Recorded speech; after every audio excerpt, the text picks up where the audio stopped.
Assalamu alaikum.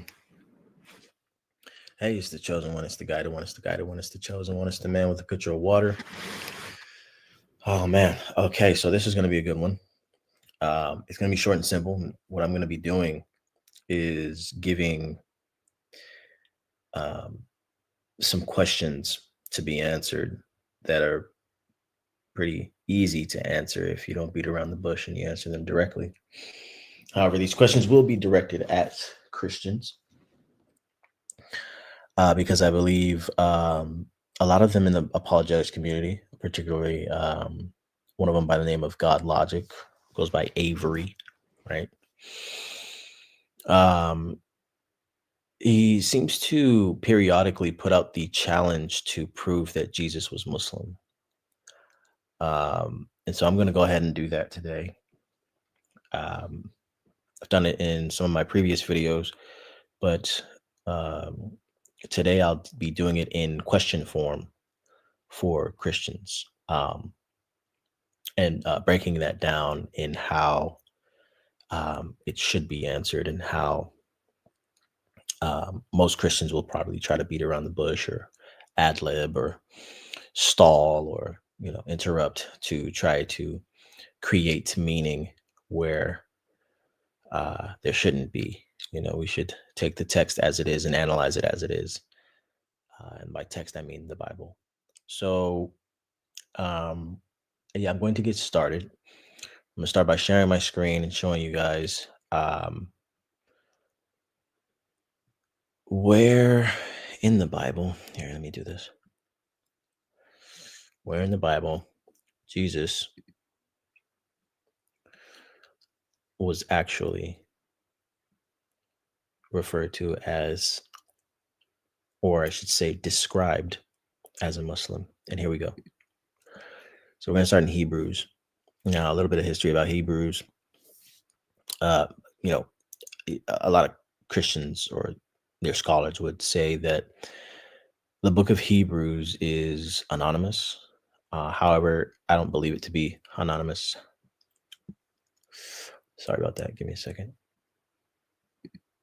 I don't believe it to be anonymous because it has themes of doing away with the old law to make way for the new law through Jesus concept that we know and see and are familiar with stemming from Paul. So actually, if you bear with me, something seems to be happening with this page. It should be working.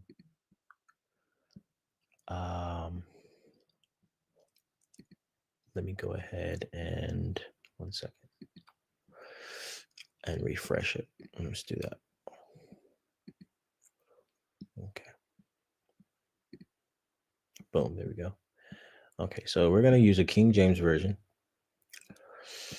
And we're going to read this, right? Because it's important to understand. And we understand that if you are familiar with the biblical narratives, in the book of Hebrews, the Melchizedek or Melchizedek, right, is known to be the king of what Christians and English-speaking people would say, Salam. I'll go ahead and highlight it right here. Salam.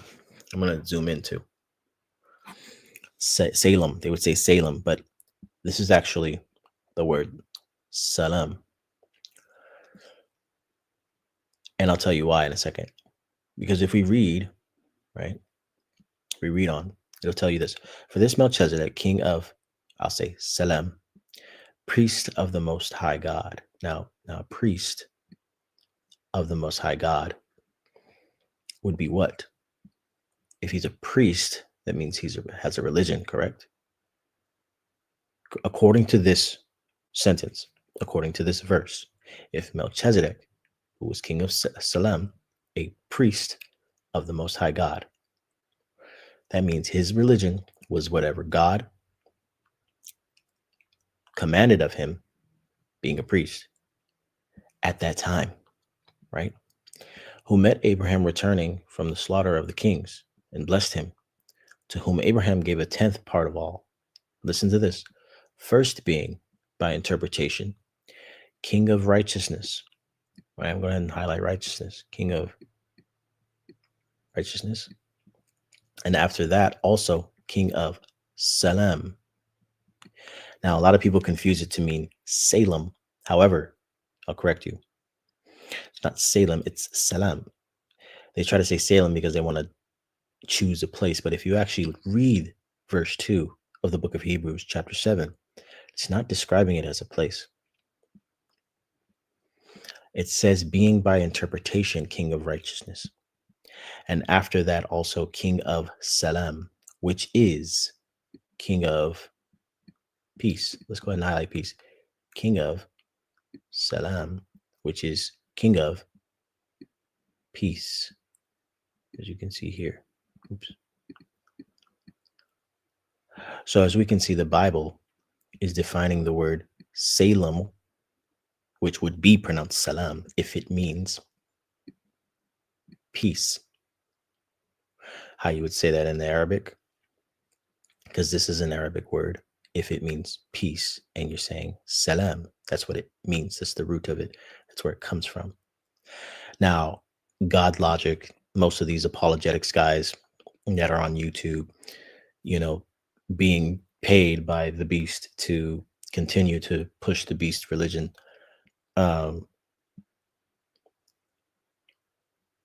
You would have to understand something, right? If you continue on in this book of Hebrews, it should tell you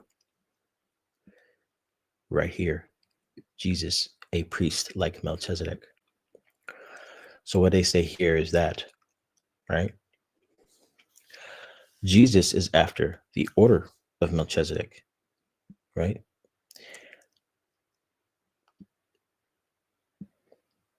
Paul says Jesus was made a surety of a better testament, right? He was made a priest, right?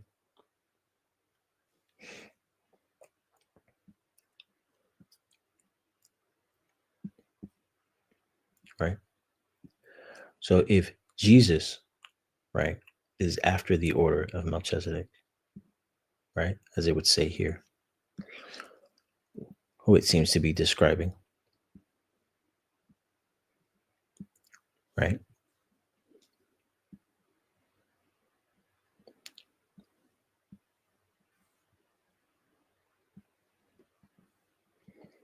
But this man has what? Hath an unchangeable priesthood.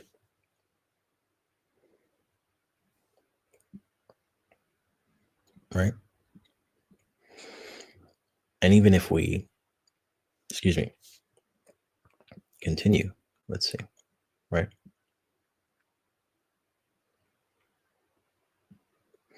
Here we go, the concept of a new covenant. So this is how we know it's Paul's work.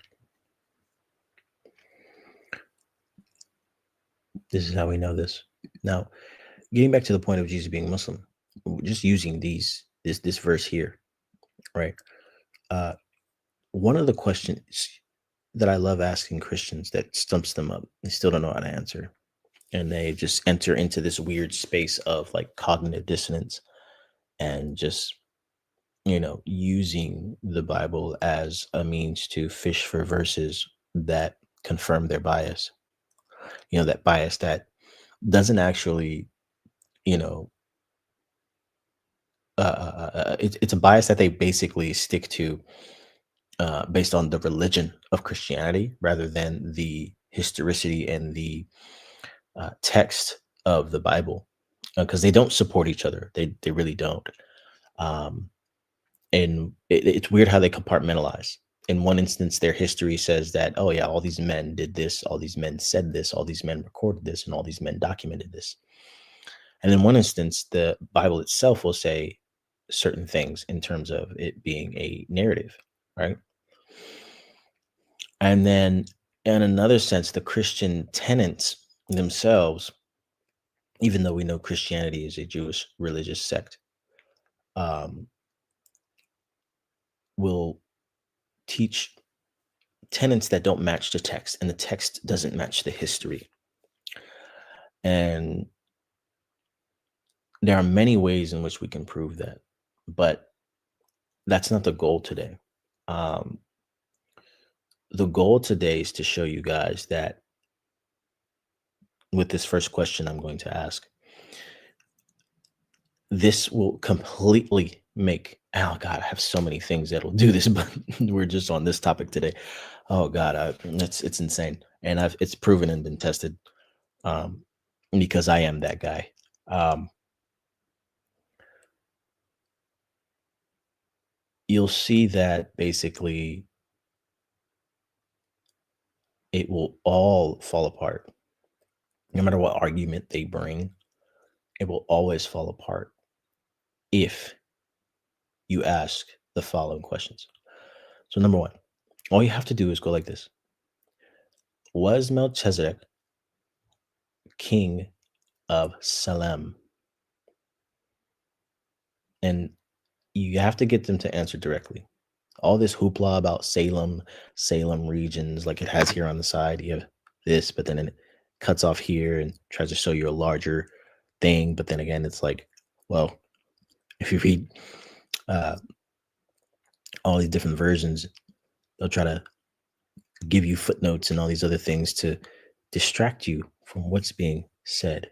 Salem or Salam in here, right? In here is not being mentioned as a place. Because Melchizedek, if he met Abraham returning from the slaughter of the kings and blessed him, you would have to understand that Melchizedek could not be in these regions historically. He could not. He would have to, like, even if you click on this like this, right? Melchizedek could not have been in these regions. Melchizedek would have to have been, now let's go back here, where Abraham was. And Abraham was Chaldean, and the Chaldeans were in what was ancient Babylonia, Mesopotamia, which is nowhere found in, quote unquote, the Palestinian slash Israel, or what they were trying to do today, Greater Israel area. It can't be. They are lying. Okay, so let's listen. Now,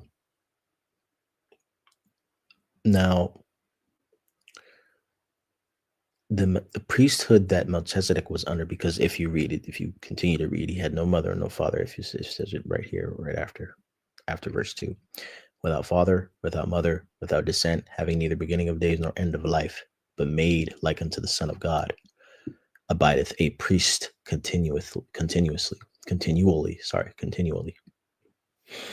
So this was an angelic Elohim, and we have to understand what priesthood this was. Now, some of the, you could say Gnostics or Essenes, or you could even say the Nazarenes. When you break it down, it's the word Nazar or Nasar, which means the help or the support. And that's where in the Quran you get the concept of the Ansar or the Ansaru, which is another term for the Christians, or the main term, I should say, for the Christians in the Quran.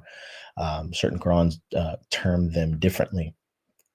Just like this is some confusion that a lot of Christians have with the Arabic, because they don't realize that certain things, like let's say, like certain words like the gospel, for example, it gets confused with Injil, but they assume that it means the multiplicity of the gospels, which is Matthew, Mark, Luke, and John. But that's completely wrong, because God's not going to sit here and say, oh, we've revealed to Jesus Matthew, Mark, Luke, and John. That's idiotic. It's idiotic to say, but most Christians are making that argument.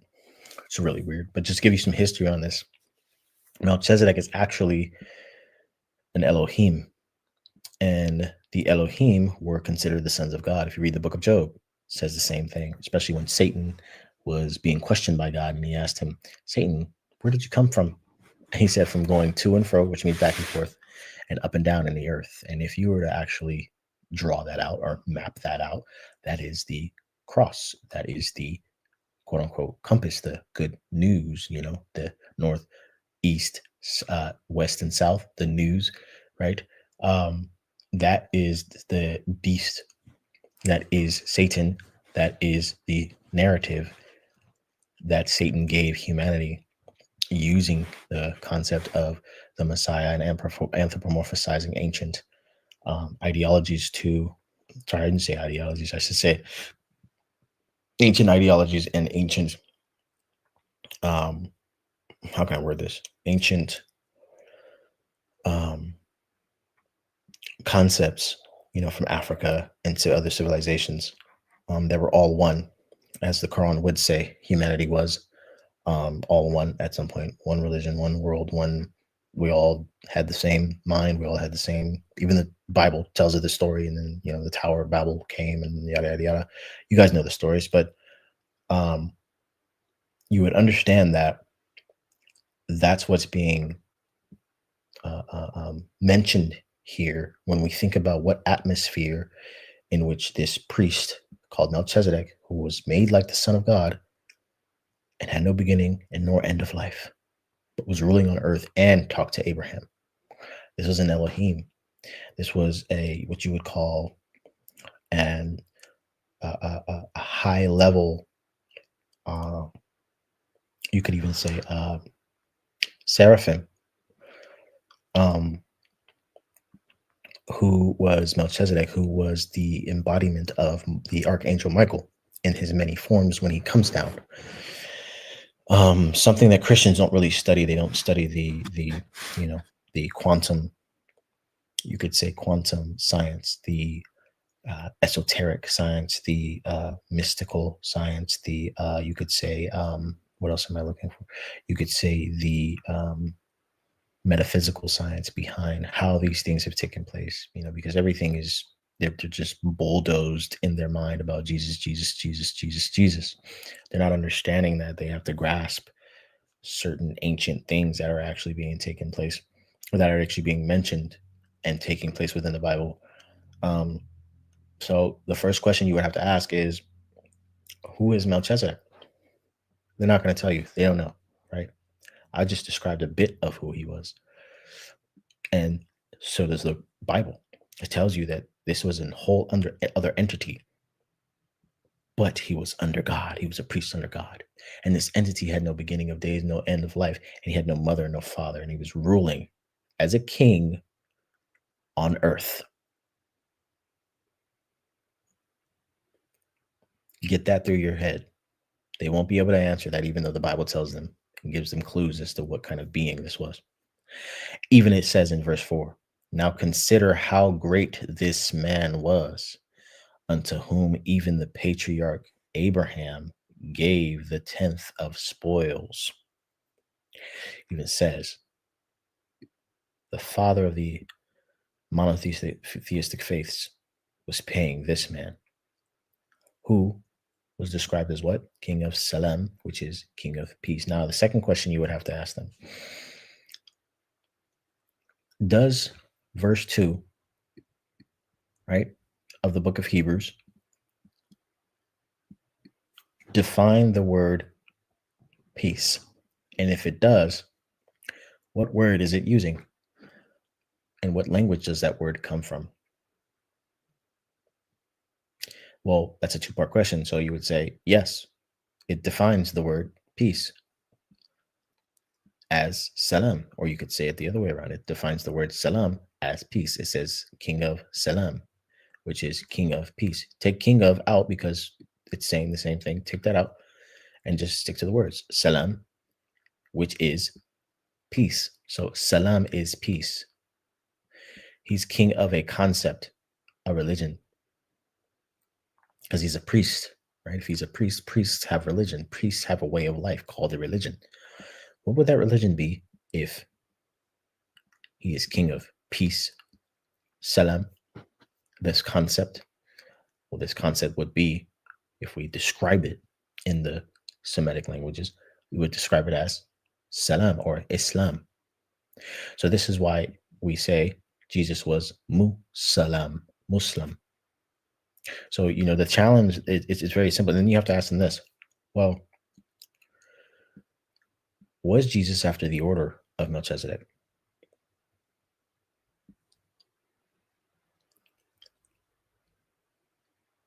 So, if therefore perfection were by the Levitical priesthood, what further need was there that another priest should arise after the order of Melchizedek and not be called after the order of Aaron? for the priesthood being changed, there is made a necessity, a change also of the law. Now, this is according to how Paul wanted to twist the concept of Melchizedek, right? So you keep reading Moses, and yet, as far evident, for after the similitude of Melchizedek, there arises another priest who is made not after the law of carnal commandment, but after the power of in this life, right? This is his description. This is what you're saying, right? That you listen to, because Paul is conflating what he knows of Scripture, because he was a Pharisee. He had knowledge, right, of the old. He was a Jew, according to you guys, a Hebrew in that sense, who had knowledge of the old Scriptures. And Melchizedek is mentioned in the book of Genesis, by the way, which you can see the little note up here showing us that you can read about it. But if you continue, he says, "For he testifieth, thou art a priest forever after the order of Melchizedek." Here you go. Now, no Christian would fight and argue that this is not Jesus. They would say this is Jesus. So now, if he is a priest forever after the order of Melchizedek, meaning he is a part of it, what is Melchizedek's order? What is his job? What is his duty? What is he? He's a priest, and his priesthood is what made him a what? King, and he is king of. Okay, so if he is king of peace, then Jesus is also a priest after that order. Now, there are songs when you go to church and they say, "Oh well, Jesus is the Prince of Peace." I'm sure you guys have heard this before. So if Jesus is the Prince of Peace, if Jesus is after the order of peace, what does that make Jesus? If the order is a religion and the religion is a way of life, what is that? By the way, guys, this is Bible using an Arabic word to define the word peace. It says salam. The only look. Salam means, which is peace. Salam is peace. That's Arabic. Now, explain why we have Arabic in your Bibles. Now, listen. If Jesus is in fact after the order of Melchizedek, and we realize that Melchizedek's order is being a priest for the Most High God, right? What does that make Jesus? One who is of peace. What do you call someone? Let's go ahead and look at the etymology real quick.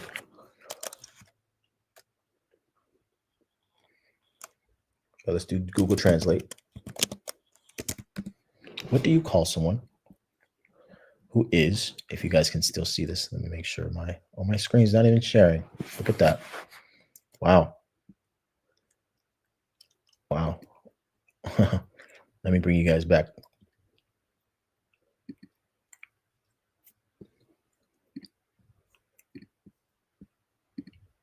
And that was funny. Okay, so let me go back so you guys can see some of these verses that I was talking about. You saw it before, but I already told you what chapter and verse I was in. Chapter 7, we were reading verse 2. We read into 4, and even down into 11 and 17 to show that, yes, Jesus is after the order of Melchizedek. If you missed it, here is verse 2, talking about Melchizedek being king of Salem, which is king of peace. So if you missed any of that because I was too stupid to understand that I reloaded the page, but not on the StreamYard, then here it is. And now that we've corrected that, you can read it for yourself or pull it up on your own phone. Maybe you have a Bible at home, and go ahead and do that. So I'm going to go back here. We're going to do this though. So if you were following along, I was saying, what do you call someone who is of peace? One who is of peace. Listen.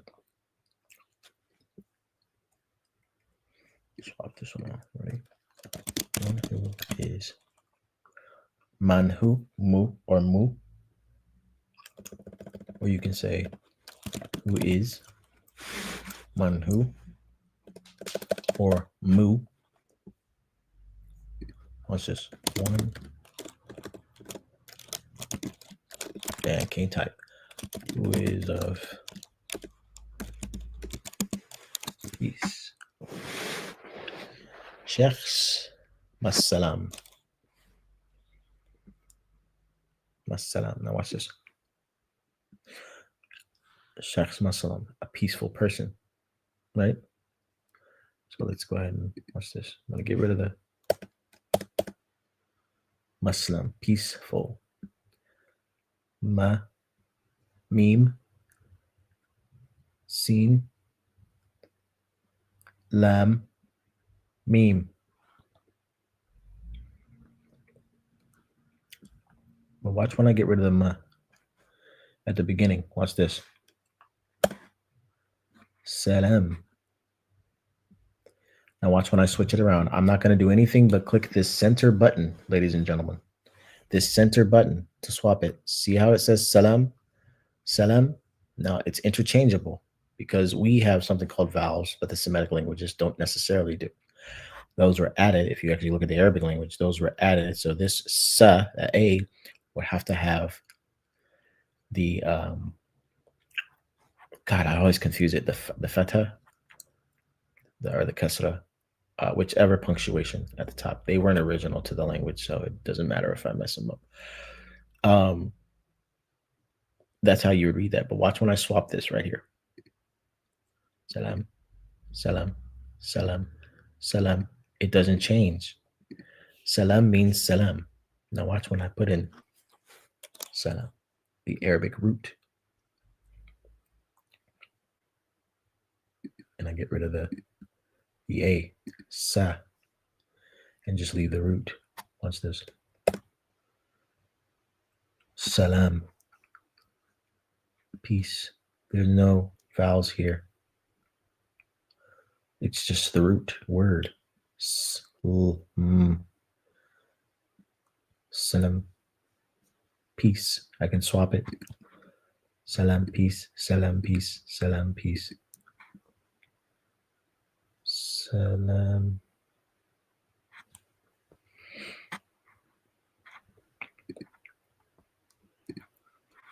You see that? Now, watch this. What does the prefix mu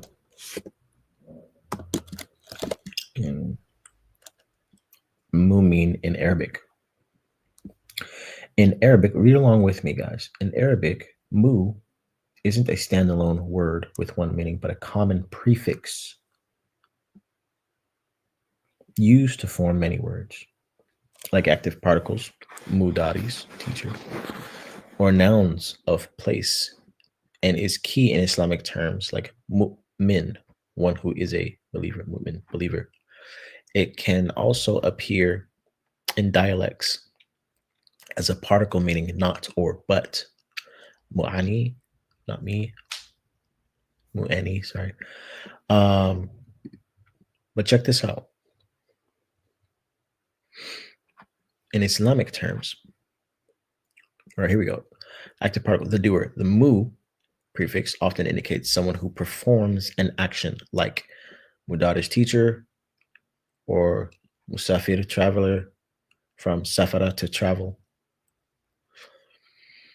Passive particles, done to, can also form passive particles.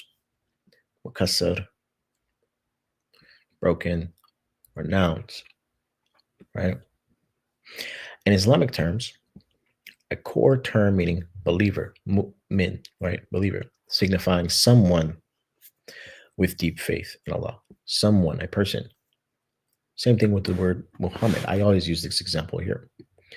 Muhammad, the praised one, or very praiseworthy, right? The mu denotes one who is, basically, or someone, or someone who is or is of, like it says here, the doer of something.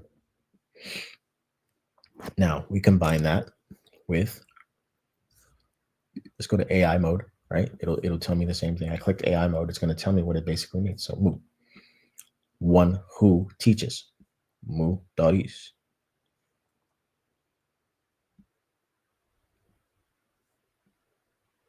teacher. One who teaches. One who teaches. See that? Now, watch this. What does the root word sa, la, mean in Arabic? Sin, lam, mim.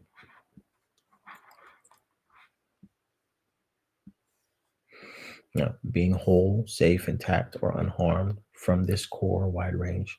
From this core meaning a wide range of related concepts are derived, including peace, well-being, security, safety, and submission.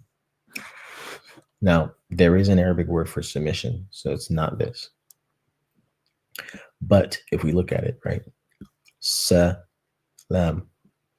the most common word for peace and a standard greeting, right?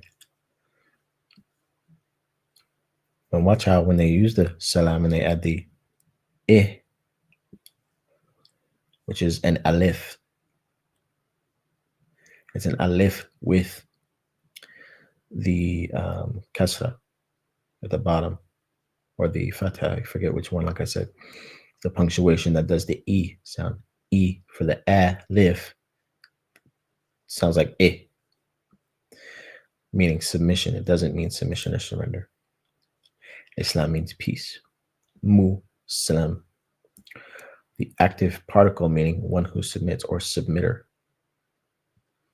Salam, meaning safe. Do you see how they change? These are not the true definitions. Because if you look at who are actually defining these words, right, who are breaking these words down, majority of them aren't ancient Arab speaking people. The root means, right, watch this. What is the etymology of the word, or the, I would say, root, or I should say Arabic root, sa, la,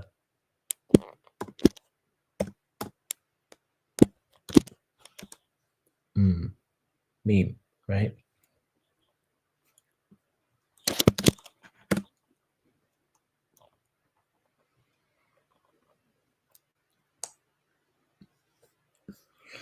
And it says Proto-Semitic root with the meaning related to whole, safe, intact, or unharmed.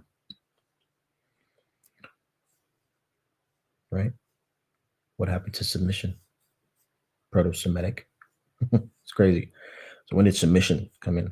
Hebrew, the most prominent cognate is shalom, meaning peace, well-being, or completeness. Aramaic, the term shlam also means peace. In Akkadian, the word salimu, peace, concord, or shulmu, health, well-being. Shalim, Canaanite, god of dusk. So the further you go back in its roots, the Semitic languages, they are all similar and more leaning towards the word peace. Peace, as I typed in the etymology, you guys see this? Make sure that the screen is on. Yeah, let me zoom in for those who can't really see. It means peace. The further you go back to its root, its etymology, which is the study of the words and their origins and how they have changed. A lot of people forget that in etymology, you can see how words and their definitions have changed based on dialects and syntax of the people adopting the languages. It means peace at its core. That's the common word you see coming up, peace. As they change and get to different people and they are ascribed different meanings, like up here as different things. Ta is you. Ta is you are peaceful. Taslim, delivering peace or salutation, right? Someone who is doing it, right? Mustaslim, one who submits or surrenders, often in the context of war.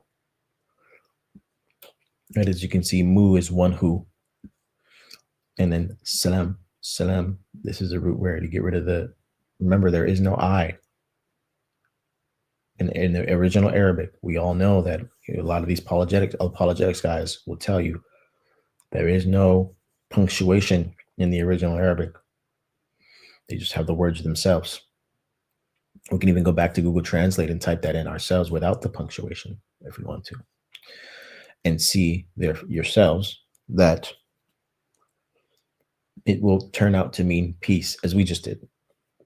Got rid of the vowels, right? So as we can see, if that means peace, then Jesus is one who is of peace, as we shown in Hebrews, that he was after the order. Thou art a priest after the order of Melchizedek. And who was Melchizedek? If Jesus is under his order, a priest in his order.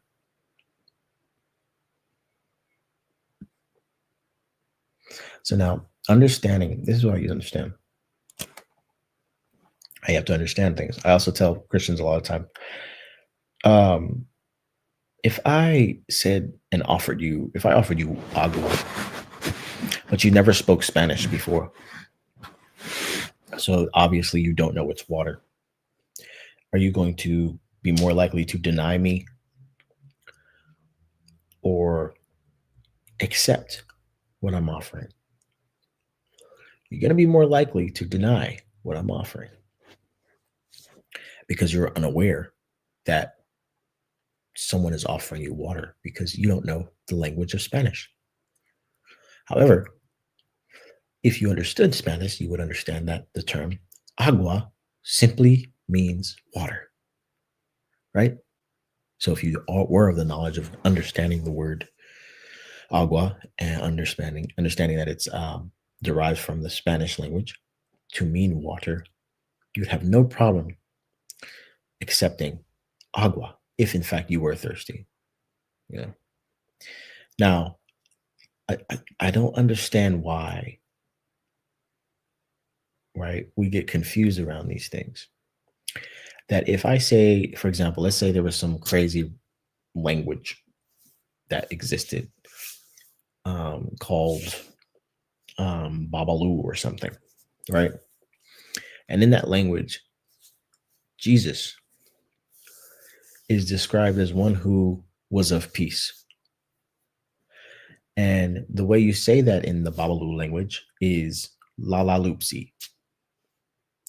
And I go, well, Jesus was a Lala Lupsi. And you go, what?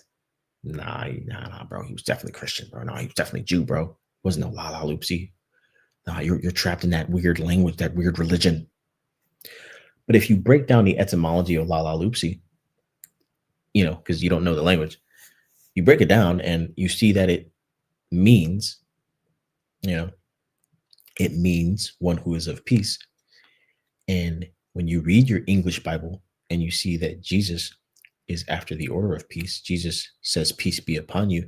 Jesus tells us, blessed be the children, or blessed be the peacemakers, for they shall be called the children of God. You see that it's ignorant to assume that because the language is different, that he couldn't have been what that word in that language is describing. I don't think these apologetics, like, guys, I really think critically about what they're purporting. I don't even think most Muslims think critically about what they're purporting because, let's be honest, Arabic as a language, even though I'm studying it, Arabic as a language is just comprised of many different, they like to say proto-Semitic, which means before the Semitic languages. But I just call it for what it is. It's a mix of languages that came before the Semitic languages. And just like any derivative of a language, or you could say dialect of a language would be. I don't think these people truly understand that as a concept. And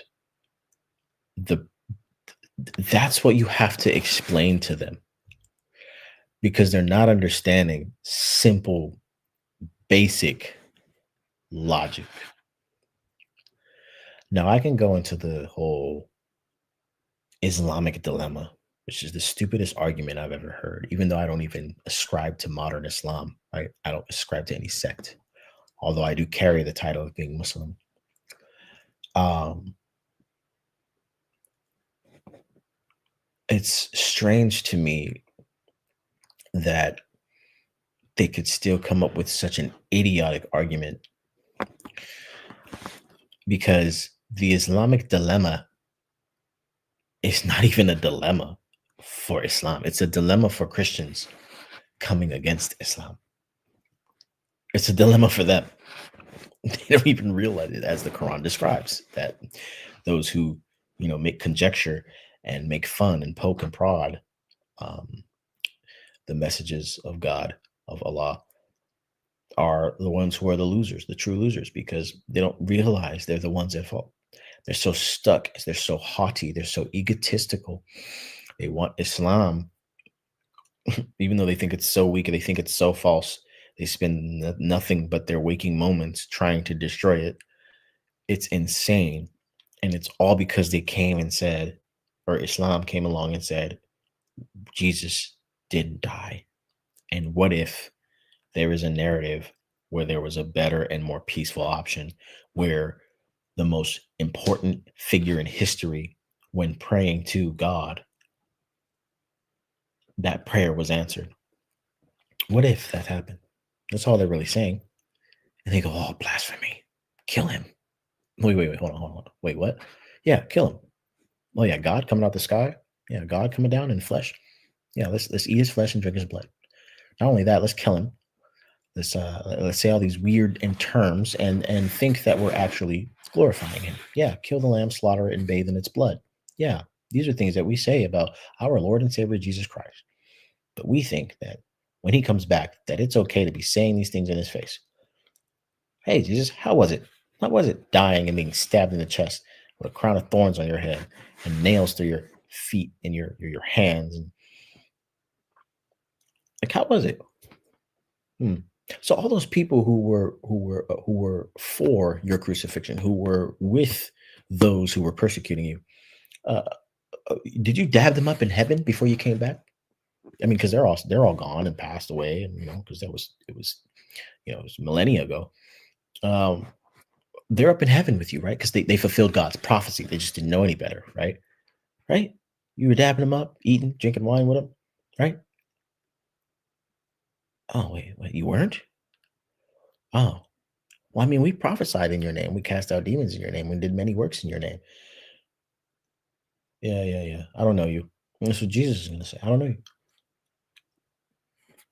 And what Christians do, they go, well, Matthew chapter 7, verses 16 to 23. I mean, those are just Christians who didn't have Jesus in their heart all the way. Yeah, or those are just people who aren't truly following His will. They try to make up things. They try to philosophically evangelize their way into an explanation that they don't have an explanation for. And it doesn't say that. The only description of any beings on planet Earth during that day that Jesus says is a day, right, are Christians. Same thing in Book of Revelations. The religion that it's talking about is Christianity, the beast's religion. What do people worship in? A religion. And that's what Revelation says, that this beast had an image. What do we know the beast to be? Someone or something, an evil spirit that will be emulating being Christ. It will have an image, according to the Revelations, and it would have a deadly wound that was healed, and people would marvel after it because of that. And people would worship the beast as such. You name me one religion that has an image of a Christ who had a deadly wound that was healed and the world marveled over it. And this beast would cause every tongue and nation in the world to marvel and worship it. Now look at the state of the world today. What is the number one religion in the world? Huh. But no, no, no, no. My daddy Paul was right. No, no, no, no, no, no, no. Matthew, Mark, Luke, and John, all people who were in cahoots with Paul. No, no, they were right. Matter of fact, the Quran confirms our book, which makes the Quran false. Wait, hold on. My wife said this earlier. How can a fallacy prove your book to be true? Stupid.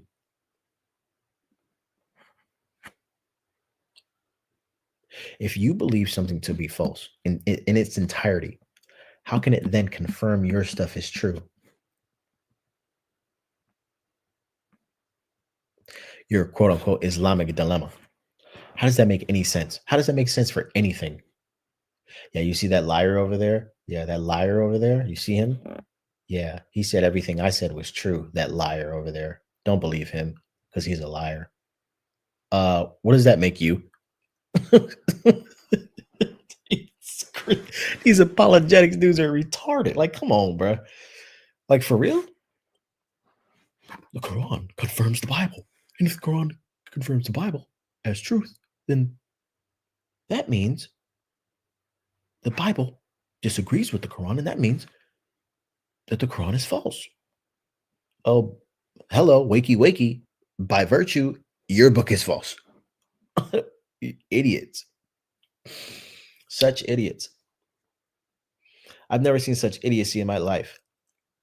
And the drive and the grit, to try and tear down the Quran and Islam without the true knowledge. Because let's be honest, modern Islam and the Quran have been tampered with. You're talking about hadith. You're talking about Uthman burning. You're talking about the changing of the words, which is another argument I wanted to get on as well. It's like these apologetics people, I swear, talking about the Quran never mentions that. What do they say? I think I was watching God Logic and he had Jai and Doc on the screen. Idiots. I swear these people are so slow. He had Jai and Doc on the screen, and they were arguing that the Quran never actually makes the claim that the words themselves were changed. Then I opened I opened the Quran to chapter 2. I think it was verse 75 of chapter 2, Surah Baqarah, and it literally says that there were those who were changing the words with their own hands and ascribing it to Allah.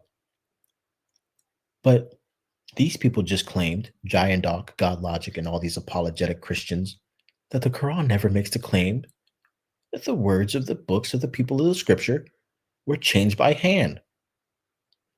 And it's right there. Oh my God, this is incredibly, incredibly disingenuous. These people are just picking and choosing what they want to say and what they want to do. Now, if you guys want, we can go into the subject of how the Islam that's practiced today is not true. Most Arabs and Muslims do not want to. Well, the people who call themselves Arabs, the true original Arabs, were black men and women. And the Bible tells you that because it points out that I'll start like this, because if you look at Hajar, the wife of Abraham, right? Where does she come from? She was Egyptian. Where is Egypt? In Africa. Okay, so we had an African woman that was married to Abraham, or that Abraham had children with. So if Abraham had children with an African woman, then his children would have to be African or black.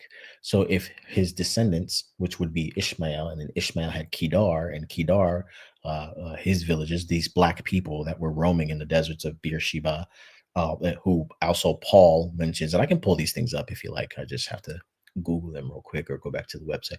Paul actually mentions Hagar, or he says Agar, Agar, as the Arab, or that she was in Arabia, right? So if Hagar was in Arabia and they were black, then the original Arabs were black. because that's their descendants. And it also covers this through Isaiah 42, talking about a prophet that would be chosen from Arabia. And then if you read on from 42 into chapter 60 of Isaiah, it mentions that there will be a redeemer of Israel who will be not from Israel, but will have the flocks of Kedar gather around him, and the Sheba and Midian. Midian is modern day Saudi Arabia. Uh, and you can see that Moses had his sons in Midian, which they considered Arabia. Um, and Moses, we know, was black because he came out of Egypt and took his people out of Egypt, and they were African. That's where Egypt is. So you can really see the pattern here. But I mean, this is basic Bible knowledge. I don't understand why, you know, the Arabs want to, continue to act as if black people don't matter. And anytime they do mention black people, oh, he was a slave. Bilal, he was a great singer. Yeah, no. Their hadith, what they do is Prophet Muhammad had orange hair and green eyes and all this crazy stuff. But no, Prophet Muhammad was a black man, and they want to hide that from everybody else. They want to hide the fact that Prophet Muhammad was black. They want to hide the fact that most prophets were black. Then they go, oh well, it doesn't matter anymore, just like white people do today. And it was like white people do today in America, in the West. We're all one now. What does it matter? Yeah, now that you've conquered us and we're following your systems and your ideologies, now we're all one. Yeah, of course. It's easy to say that. We all go to work together. We all pray together in the same religion that you gave us. We all do all this other stuff together. Of course, you're going to be like, oh, yeah, we're all one. And why does race matter anymore? Oh, you bigot. You really? Like, you didn't just, like, imagine somebody slapping you across the face. Ah, man, come on, man. We don't have to fight, man. Come on. Man, we're all one now, right? We're all here together. Come on, man. Bro, you slapped me across my face for 400 years. Beyond that, actually, right? Since your inception, since your creation. It's insane. Uh, I won't go into the whole concept of, whatever the race was and the devil's race and whatever the case is. And we're going to get into that later. I've discussed it briefly in some of my other videos, but we have to really pick apart what people say, man. And people don't have the correct starting points. They really don't. And I used Hebrews 7 to show you guys that Jesus was Muslim. Now I could use all these other things to show that he was Muslim, but just based on the language he was speaking. Um, Now, when we say Muslim, we're not saying in 570 Jesus was hanging out with Prophet Muhammad and became one of his followers. It's not what we're saying. We're saying descriptively, definition, descriptively, from the definition of the word Muslim at its core, at its etymology, he was Muslim. Now, if he was Lala Lupsi from the Babalu language, and Lala Lupsi meant one who is of peace, then Jesus is a Lala Lupsi. You can't sit here and be like, no, he wasn't. He wasn't a Lala Lupsi. They're terrorists. They're this, they're that. Don't be ignorant, man. What's wrong with you? What's wrong with you people? For real. This makes no sense. Now, there's a lot of points that I try to argue with Christianity from the text itself, right?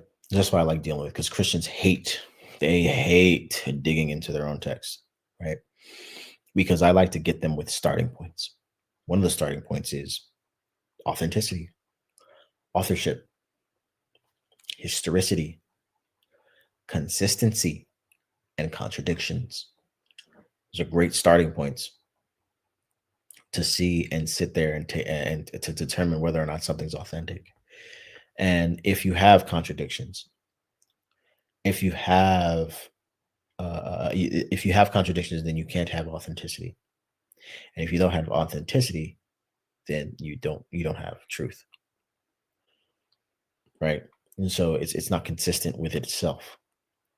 And you can find that within the Gospels. They'll fight tooth and nail, make anything. Look, just even the simple fact that somebody says he wore scarlet during the so-called crucifixion versus someone who said he wore purple versus someone who said, oh, he wore scarlet and purple. Those are contradictions. Those are blatant contradictions. Or the fact that in the book of John, there's a mess up where they say the Jews killed Jesus, and then they say, well, the Romans killed Jesus. Um, and a lot of people miss that. Or let's think about how Paul was a liar, and most of the tenets of Christianity that you get about Jesus is from Paul. Of course, at a later date, and Paul was a very, very, very questionable person. Very questionable. Christians will fight tooth and nail to defend it. God Logic, Sam Shimon, all these people was, oh, Paul was better than Muhammad. Um, no, he wasn't. He was killing, he was robbing, and even all this is being done after his conversion story on the road to Damascus, which he, by the way, had permission from the high priest. So if Paul was preaching Jesus, why would he be in cahoots with the same high priests that would have ordered Jesus's quote unquote death as they did in John? Let's look that up. Let's see. I know it's in John. Let's see. Book of John. And we're looking for, let's type it in. Let's see. Cephas. And he prophesied. I think it's 11.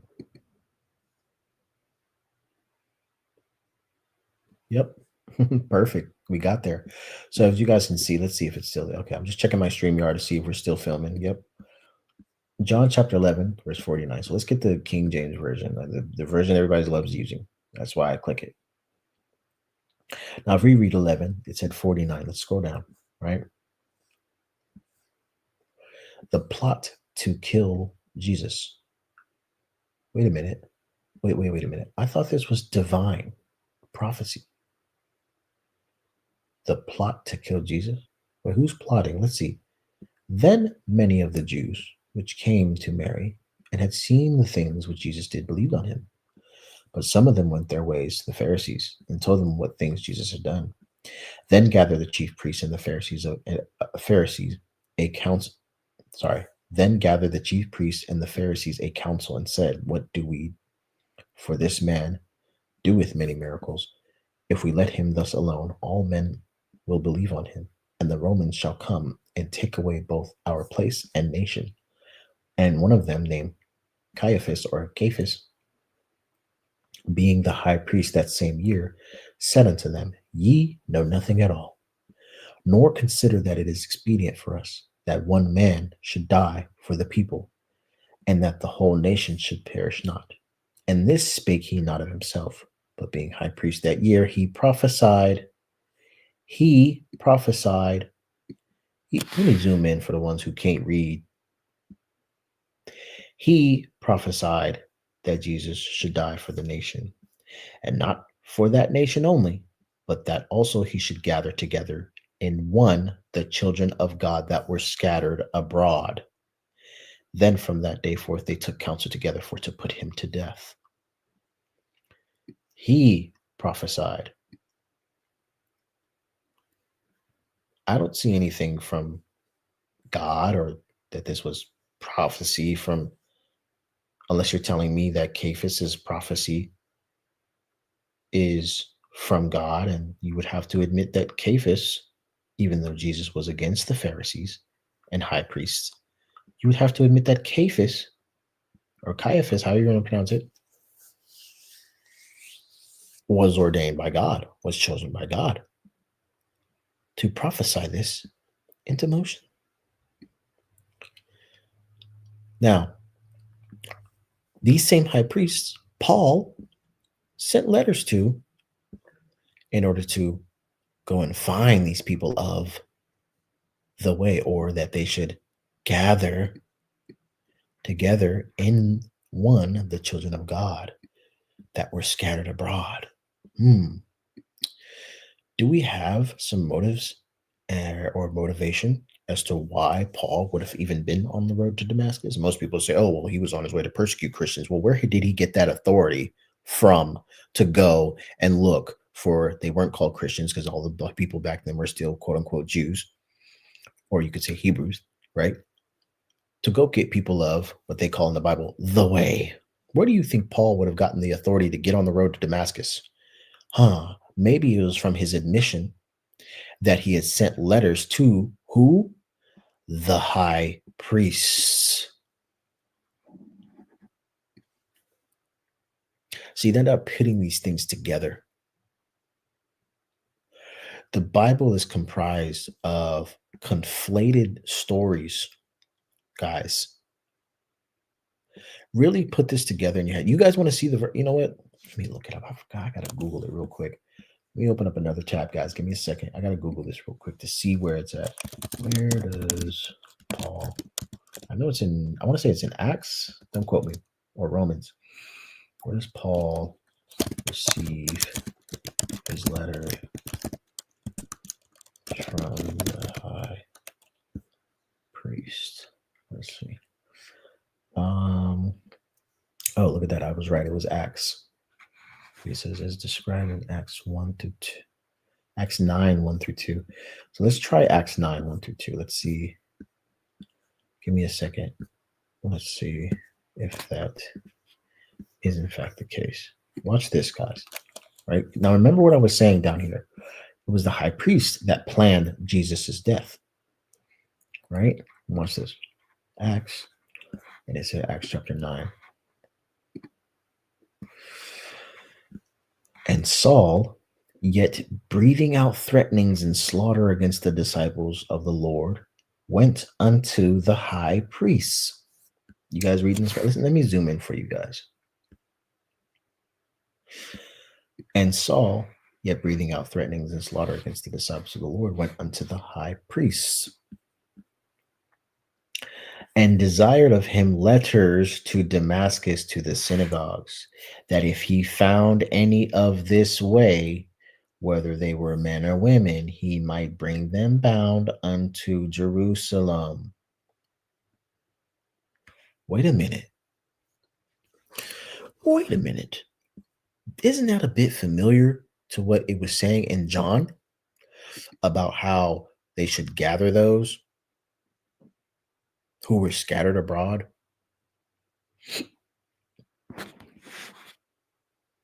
Now, I know a lot of you are saying, well, this is, and this is where you get Christians tied up because they're going to have to admit that Jesus only sent, because this will have to be their answer. Their answer will be, well, no, you're wrong, because Jesus sent his disciples to go get the children of Israel that were scattered abroad. Oh, wait, well, hold on. Doesn't that change your narrative about what Paul teaches, which is that Jesus was sent not only to the lost sheep of the house of Israel, but also the Gentiles that you guys teach in your New Testament, your new covenant? Isn't that a contradiction? Because that's the only way they'll get out of it, because they always try to get out, guys. They always try to get out. But this is how you get them. Because they're stuck here. They're stuck. They're going to be stuck in a loop. They won't be able to answer, right? So if they go to saying that, that's their only escape out of it. That's not what that means. He was saying the scattered sheep when he told them to go abroad and not go to, like he says in Matthew, he tells them not to go to the Gentiles and the Samaritans. And we see proof of it from the book of James, which is a letter from James, where James actually states that he is speaking to the children scattered abroad, right? The brothers scattered abroad, which I'll show you guys, right? James, watch this. James, let's zoom in. Let's zoom in. James, a servant of God and of the Lord Jesus Christ, to the 12 tribes which are scattered abroad, greeting. Now, if you read book of James, he actually preaches things that are against, or I wouldn't say against, but are opposite of what Paul teaches. See, James speaks about, one of the main things he speaks about is faith with works. But if you read a lot of Paul's stuff, Paul talks about faith without works. These are common things, guys, that we have to pay attention to, right? Now I showed you the proof of Paul, who is Saul, on his road to Damascus, where he said he met the Lord. And what did he say?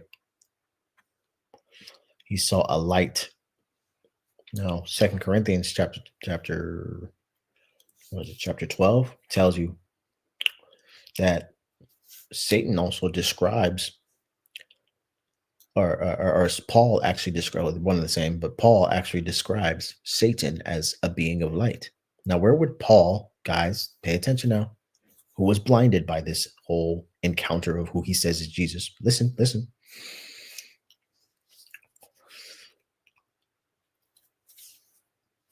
Says, right? Paul says that when he met Jesus, he saw what? And suddenly there shined round about him a light from heaven.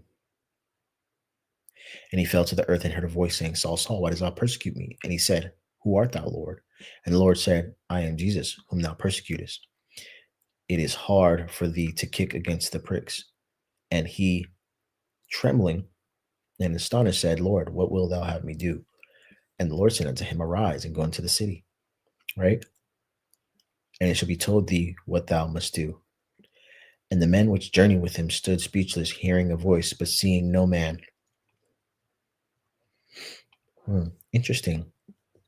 Then, like I said, if you read Second Corinthians, now I'm the type of guy who likes to show proof. So let's go to Second Corinthians. I think it's chapter 11 or chapter 12, but we'll have to see.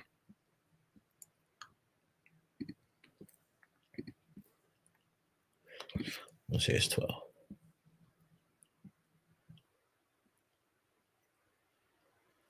No, it's 11. But even in this, it's sick too, because Paul said he's going to glory someone who speaks unspeakable words in heaven. It says right here, which is not lawful for any man to utter. Of such a one will I glory. So that's right there. Let's go to chapter 11, where he tells us that Satan transforms himself into an angel of light, and he uses that to compare himself and his followers. Watch this. But what I do, that I will do, that I may cut off occasion from them which desire occasion, that wherein they glory, they may be found even as we. For such are false apostles. For such are false apostles, deceitful workers, transforming themselves into apostles of Christ. And no marvel, for Satan himself is transformed into an angel of light. Wait, Paul. Wait up. Hold on. Anybody who's listening to this and listening to me right now, you can see that this description of Satan is the only description of Satan being and transforming himself into an angel of light. Where did Paul get this idea? Where is Paul's other experience with light, ladies and gentlemen? Did we not just read that in the Acts? Did we not just read that in the Acts chapter 9? Oops, it's chapter 10. Chapter 9.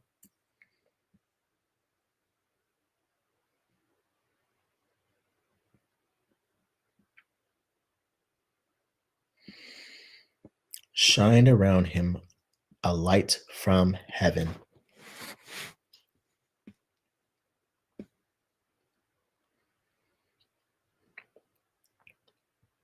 Doesn't Satan have travels to heaven? Yes, he does. We can read that in Job or Job, chapter 1 and 2.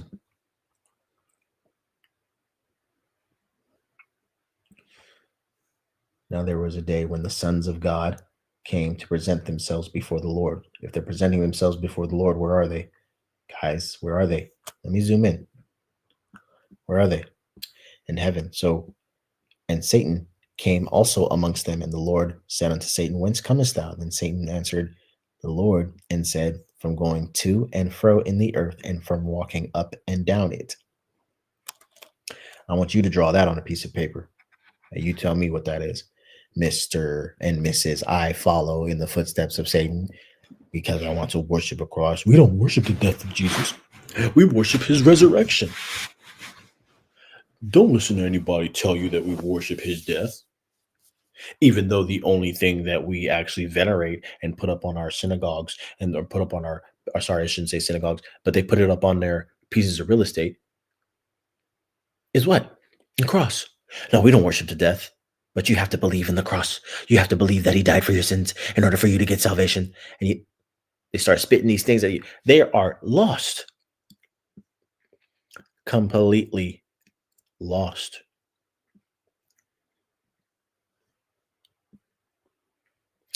You guys, this plot to kill Jesus, right? As we read in John.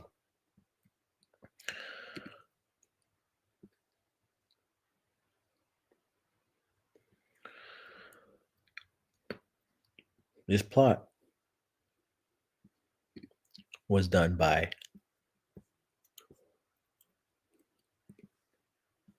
the Pharisees and the high council. Now, Christians were going to argue this. They're going to argue this and they're going to fail.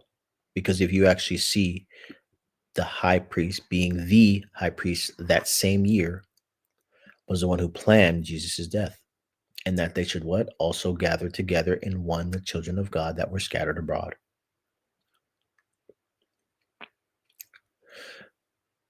I want anyone right now, we can do this right now actually, to Google who was high priest when Paul went on the road to Damascus. Watch this, guys. I'll do it up here. Who was high priest when Paul went on the road to Damascus?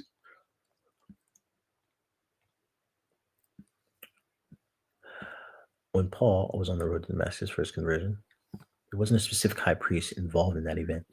Rather, the Lord sent a disciple named Ananias of Damascus. The high priest, Ananias, who later tried and sentenced Paul years after his conversion.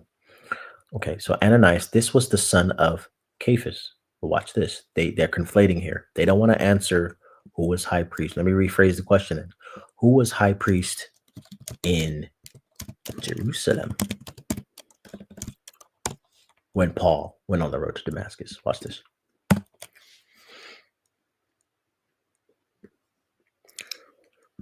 When Saul went to Damascus, there wasn't a high priest in Jerusalem directly involved with his conversion. I didn't say in his conversion. Hold on. Let's ask AI. You see what it does? They don't want you to find out. Oh, look, I didn't touch anything. Look. I didn't touch anything. Look at my mouse. If you're watching this video later after the recording, you can see I didn't touch the mouse. All I did was click the AI. What did it say right there? Who was the acting high priest when Paul left to Damascus? Joseph Cephas. Huh. Interesting. The same one who put Jesus, quote unquote, started the plot to kill Jesus, and he prophesied, as it says. Let's go back. Who prophesied? Who prophesied? Look right here. Cephas being the high priest the same year. And what did he do? But being the high priest the same year, he prophesied that Jesus should die.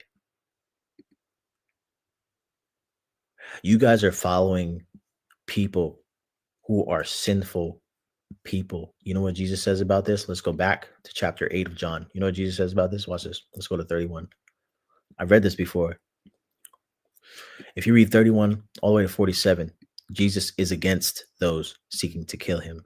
They answered and said unto him, Abraham is our father. Jesus saith unto them, if you were Abraham's children, you would do the works of Abraham. But now you seek to kill me, a man that has told you the truth, which I have heard of God.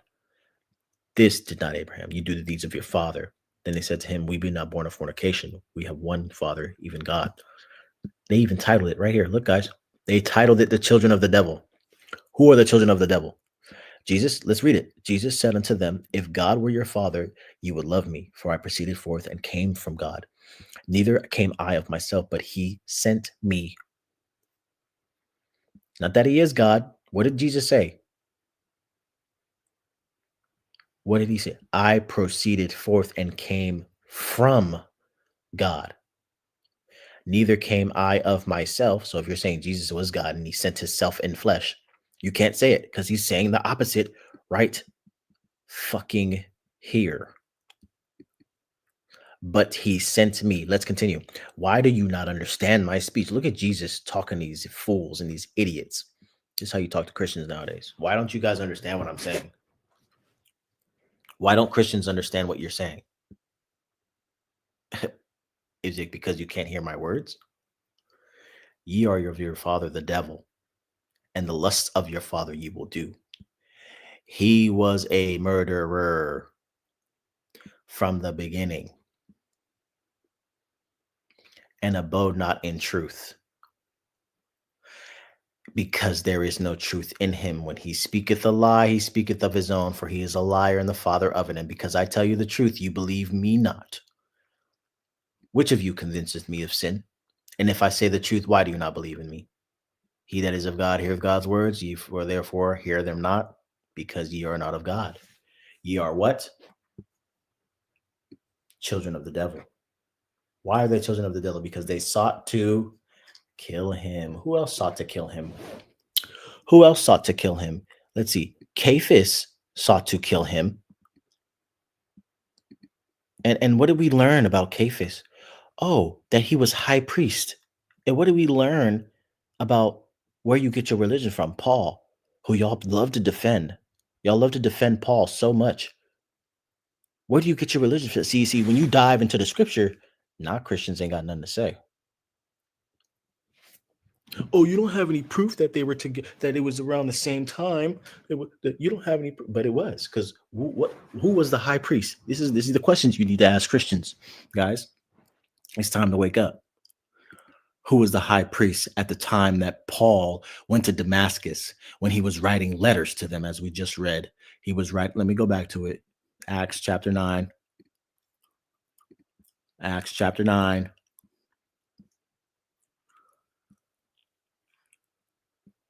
Saul, yet breathing out threatenings and slaughter against the disciples of the Lord, went unto the high priest,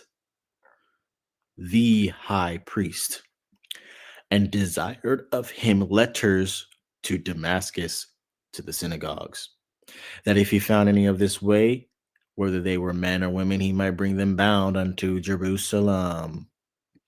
Where was the high priest? In Jerusalem.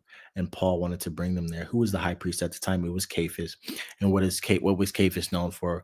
Plotting the death of Jesus. So here you have Paul in cahoots with someone who was plotting the death of Jesus, then all of a sudden turns around and wants to give you some falsified religion that Jesus didn't even sign off on. Yeah, Christians, y'all got a lot coming, bruh. The man with the pitcher of water is here. You know what time it is. You know what time it is. You know what time it is. So if you're Muslim or if you're someone who actually does research, or if you're a Christian yourself, you need to analyze these things and answer these questions before you even think twice about coming to somebody else's religion, trying to do some sort of apologetics or whatever you think you're knowledgeable in, because we have yet to begin. We have yet to begin. You need to read your own scriptures. You need to read your own text and what you claim you say you believe in. You shouldn't have to deflect into somebody else's religion. If I asked you a question about this, you shouldn't go, well, in Islam.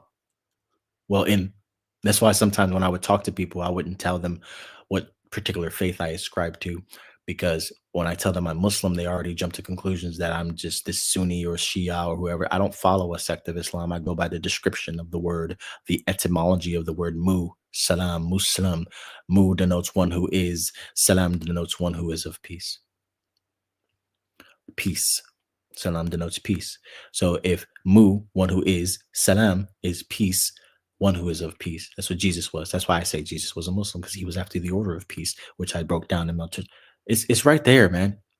So you want to say, well, where do you get it from? Where God logic in them? Where do you get it from? All these Muslims, they want to argue this, but they don't even. Jesus was not Muslim. They can't even prove it. They suck. The Muslims are terrible, man. You're over. Islam is over. Your own book tells you. Your own book gives you a descriptor.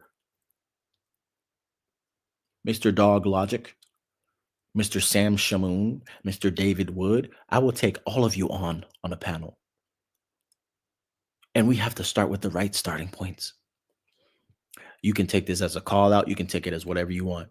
You got to deal with your own book first before you start screaming out why you have the truth. How can you have the truth and you basing it off of the ones who were murderers and killers in the narrative? That's because that's what your religion is. Nothing but murder and killing. It's exactly what you preach. You can't say that's not what you preach. When you sit there and you tell people in order to have salvation, you have to believe in the murder and the killing of the one who came to give it to you. It's time to wakey and build a new civilization. And it's stuck in this stupid 2,000-year-old argument. Listening to the beast all damn day. Beast done got your food, your shelter. He done got your way of life. He done stole everything from us. You got to wake the heck up.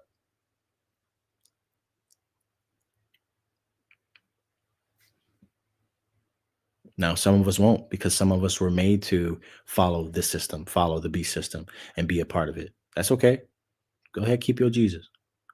Go ahead, keep your religion. Go ahead, keep your church, your piece of real estate with a death symbol on it. Well, we don't worship the death of Jesus. Well, why don't you use the sepulcher? Why don't you use the linen that he was supposedly left on the ground? Why don't you use a gardener's uniform that Mary Magdalene found him in alive, that he was supposedly disguised in Saturday evening? Saturday evening? What is he talking about? Yeah, go read John chapter 20 again, guys. Oh, let's break that down. You know what I'm talking about? Hey, I'm still on the page. It'll be the last thing I break down before we leave. This is how you get Christians. Let's go to John chapter 20. Let's break something down for these fools.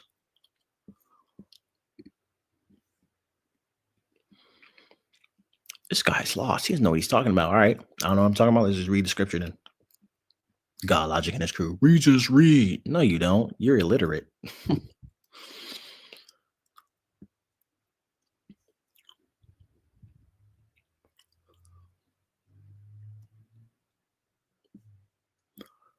John chapter 20. The first day of the week cometh Mary Magdalene. Hold on. What's the first day of the week according to the quote unquote Hebrew or Jewish calendar? Let's go ahead and type that in. We'll come back to this. What is the first day of the week according to Jews? Oh, look at that. According to Jewish tradition, the first... Are you guys following? Let me check my StreamYard. Yeah, you guys are following. Let me go ahead and zoom in for you all. Let's go ahead and zoom into that. According to the Jewish tradition, the first day of the week is Sunday. And the Sabbath is Saturday. Okay, got it. Check. All right, let's go back. Now, the first day of the week is Sunday. When did you guys say Jesus died? Y'all even celebrate it, calling it Good Friday. Good. Some man was brutally murdered on a piece of wood and you call it good. How sick can you be? Glorifying a sin, talking about its salvation. The same sin that God condemns as one of the commandments that you shouldn't break, thou shalt not kill. You take that concept and turn it into salvation and worship. What? Absolutely. You just don't get it. You just don't get it. It was a sacrifice. You just don't get it. Yeah, because Paul, your daddy, told you. And his students, Matthew, Mark, Luke, John the elder, because it wasn't John the Zebedee, the son of Zebedee. Let me continue. Check this out. The first day of the week, we know this is Sunday, cometh Mary Magdalene early when it was yet dark. Now, bear with me, guys. It's Sunday. It was early and it was still dark. So that means Saturday had just left unto the sepulchre, and see the stone taken away from the sepulchre. Then she runneth and cometh aside with Peter and to the other disciple who Jesus loved, and saith unto them, They have taken away the Lord out of the sepulchre. We know not where they have laid him. Peter therefore went forth, and that other disciple, and came to the sepulchre. So they both ran together. And the other disciple did outrun Peter, and came first to the sepulchre. And he, stooping down, looking in, saw the linen clothes lying, yet went he not in. Then comes Simon Peter following him, and went into the sepulchre, and seeth the linen clothes lie, and the napkin that was about his head, not lying with the linen clothes, but wrapped together in a place by itself. You see this? Now watch this. Then went in also that other disciple, for as yet they knew not the scripture that he must rise again from the dead. This is another thing I like to point out. Again, Jesus rose again. He did this twice. Why does this say again, Christians? That's another question you can ask them, guys. Why does this say again? Let's continue, though, with my point. Then the disciples went away again into their home, so they were gone. But Mary Magdalene stood without at the sepulchre weeping. So she was there. So they were gone. She was still there. And as she wept, guess what? It was still Sunday. Because watch. After she wept, she stooped down and looked into the sepulchre, and seeth two angels in white sitting, the one at the head and the other at the feet, where the body of Jesus had lain. And they said unto her, Woman, why weepest thou? She saith unto them, Because they have taken away my Lord, and have not known where they have lain him. And when she had thus said, she turned herself back and saw Jesus standing, knew not that it was Jesus. She did not know it was Jesus standing there, alive, the first day of the week, early, when his body was gone already. Jesus saith unto her, Woman, why weepest thou? Why seekest thou? She supposing him to be the gardener. Now, if Jesus's linen, right, and his head wrap and all that stuff was gone, I think she would notice if the dude was naked. But why did she suppose him to be a gardener? Because he was disguised as a gardener. Why would he be disguised as a gardener on Sunday when the sun didn't come up yet? Because it was still dark, which means the tomb was empty on Saturday evening.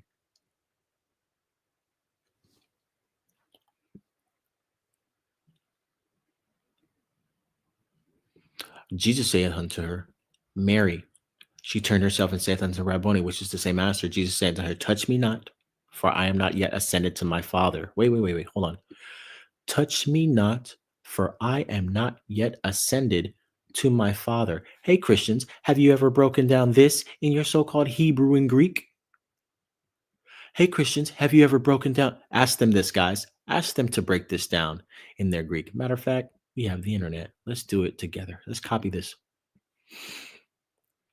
Then let's put it in the quote unquote Greek. We can do this on this page, actually, huh? Let's go to Greek, and then we'll go to John 20 and 1, 20 and 2. What phrase was that? Hold on. Let me go back. That was John 20 and what?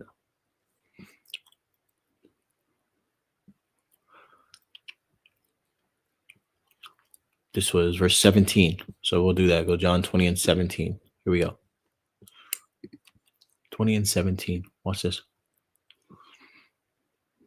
Here we go. He says to her, Not me touch. I have not ascended. Anabibeka.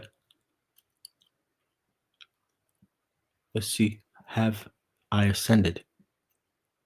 Not yet. Not ascend. What is ascended? What does this mean? Ascended. I am not yet ascended. Right? That's in the Englishman's Concordance. Right? Let's click on that. Arise, ascend, climb, go, grow, rise, spring up, come, went, ascended, came, go, going, come, ascending, arise, ascend, climb up, rise up. Word of origin from Anna and the same as basis.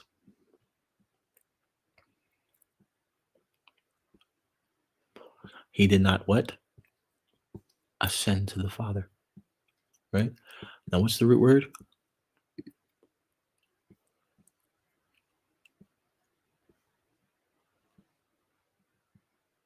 Up.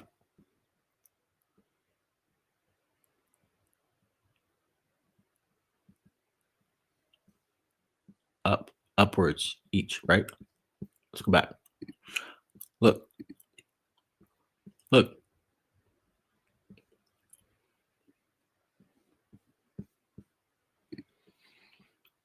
See this? Not yet, have not ascended to the Father. Go and tell them, I am ascending.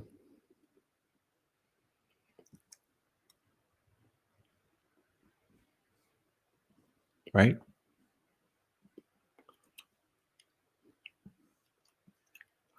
Now, if you read the Hebrews concordance or you read Strong's concordance, you'll probably get a different thing. But let's keep reading. I want to show you guys something. Jesus was saying he didn't die yet. Look, look, look, look, look, look. If Jesus died on a cross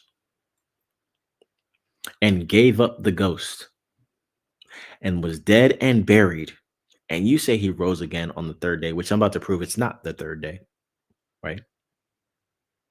Because he said up here, this the same day at evening being the first day of the week, which is a Sunday. We realized the Sabbath was a Saturday. When was Jesus arrested and crucified? Preparation for the Sabbath. So Friday evening is by the time he would have, quote unquote, died, correct? And if Mary Magdalene is getting there early Sunday and the sun isn't even up, it was yet dark. It was still dark. The sun wasn't even up yet on Sunday, the first day of the week, right? That means that Jesus would have had to have left that sepulcher beforehand, found a gardener's clothing to where she did not know that it was Jesus as she's speaking to him. Because, she had her back to him. No, read. And when she had thus said, she turned herself back and saw Jesus standing and knew not that it was Jesus. She's supposing him to be the gardener. Why? I'm sure she would have noticed a man naked if he had lost his linen. Them seeing the linen lying there and the clothes lying. The linen clothes, not the wraps just on his head, the clothes. They would have noticed some naked man. He was dressed as a gardener, disguised. This is what I'm talking about.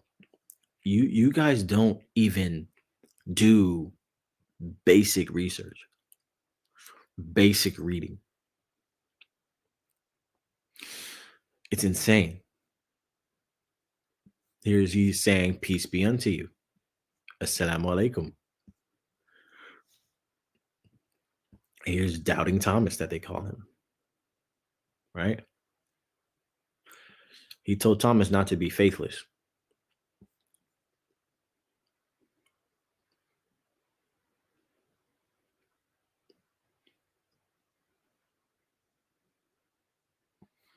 He says here, be not faithless. Why is he asking Thomas to be not faithless if Thomas had faith that Jesus died on the cross already? Make that make sense. Ask Christians that too. They can't answer these things. They're too busy trying to debunk Islam.